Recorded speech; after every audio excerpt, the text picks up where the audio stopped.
See through us. They were discovered in 1895 when a German scientist was experimenting with passing electrical currents through gas in tubes. These tend to light up when hit with electrons, so Wilhelm Conrad Röntgen covered up one of his tubes with a box, but he noticed something strange. An object nearby glowed. He assumed that some type of energy was getting through the box, but wasn't light. But he didn't know what kind of energy it was, so he called it X, hence X-ray. He found that it passed easily through some objects, like our soft tissues, but not through other objects, like our bones or lead. He produced the first image of an X-ray by taking a radiograph of his wife's hand in 1895. It was heralded as a medical miracle. Suddenly, the new technology took off. Everybody was using it to find breaks in bones or bullets lodged in bodies. But soon, people noticed some problems. Early X-ray technicians started having skin problems on their hands. Their skin would get dry and scaly, or they'd get burns, or their hair would fall out. After a while, the damage would be so severe they'd have to amputate fingers, hands, sometimes whole arms. Dozens of people died from radiation exposure. But no one really seemed to take heed.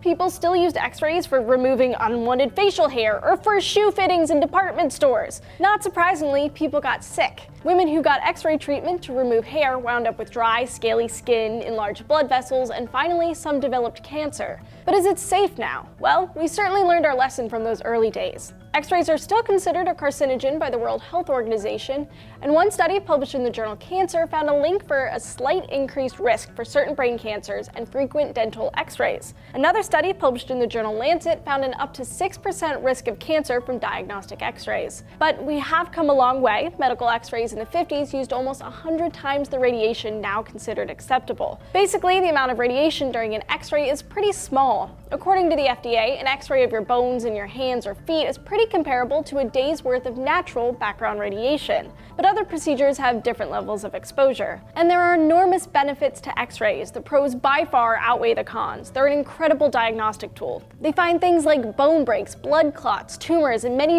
more things you really want to know about without invasive exploratory surgery. And don't be afraid to ask questions. Make sure it's medically necessary and ask to wear the protective shields. They're like a lead apron or a neck guard. And since radiation is cumulative over the course of your life, keep track of your X-ray history and make sure your medical professional knows. X-rays catch far more cases of cancer than they cause.